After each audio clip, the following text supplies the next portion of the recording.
Hello, and welcome to the Greater Good video course on how to become a social entrepreneur. I'm Maggie Langrick, CEO and publisher at Wonderwell. And I have with me today one of our incredible authors, Madeleine Shaw.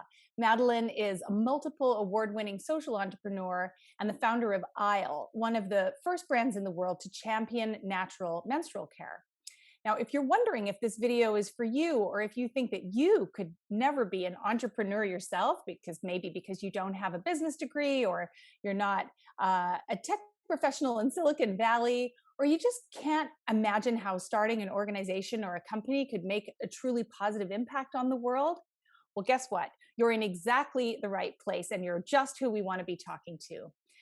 Madeleine, your book is called The Greater Good, Social Entrepreneurship for Everyday People Who Want to Change the World.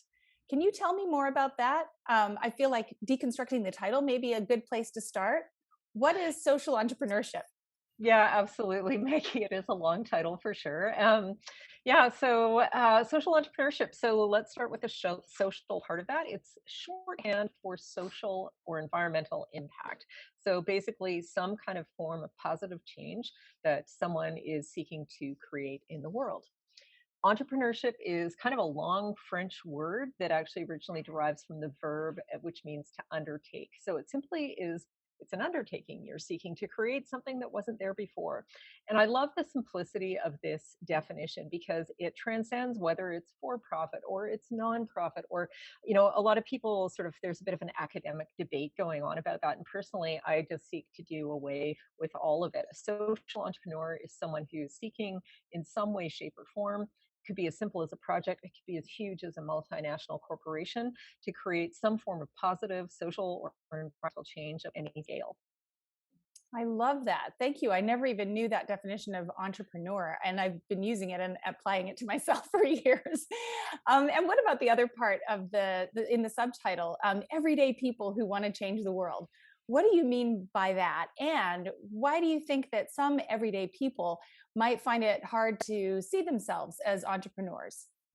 Yeah, absolutely. So everyday people is sort of, again, another shorthand code for, well, most of us, honestly, anybody who, as you pointed out, is not, down in Silicon Valley raising millions of dollars, probably doing something technology based that aspires to exponential, disruptive growth. Like, this is the sort of the profile of entrepreneurship that's presented to us in the media. Whereas in my 30 years of experience as a social entrepreneur, the people who I see as, bringing the most impactful and innovative solutions to our collective challenges in the world right now are mostly women, including non-binary and transgender people. It's folks of all walks of life, ages, races, indigenous people bringing their wisdom.